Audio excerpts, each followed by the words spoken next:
சட்டமன்ற தேர்தலை முன்னிட்டு காங்கிரஸ் வேட்பாளர்கள் தீவிர வாக்கு சேகரிப்பில் ஈடுபட்டனர். கிருஷ்ணகிரி சட்டமன்ற தொகுதி காங்கிரஸ் வேட்பாளர் செல்லக்குமார் வாக்கு சேகரிப்பில் ஈடுபட்டார்.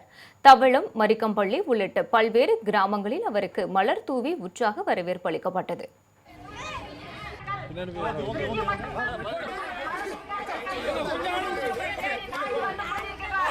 இந்த முறை தளபதியார் மீண்டும் முதல்வரானால் அதை 2000 ரூபாயாக.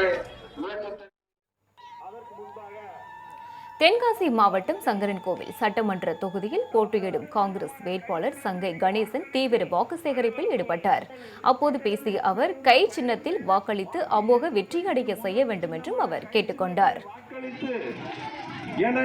உங்களுக்கு பணி செய்ய, உங்களுக்கு சேவை செய்ய எனக்கு ஒரு வாய்ப்பு தாருங்கள் பெரியவர்களே. புதுக்கோட்டை மாவட்டம் அறந்தாங்கி தொகுதியில் போட்டியிடும் காங்கிரஸ் வேட்பாளர் ராமச்சந்திரன் தீவிர வாக்கு சேகரிப்பில் ஈடுபட்டார். இதில் திமுக கூட்டணி கட்சியினர் கலந்து கொண்டனர். பெண்களுக்கு பஸ் ஆகட்டும், எண்ணற்ற திட்டங்கள் நம்ம முதல் வச்சிருக்காங்க. அதனாலதான் எங்க கூட்டணி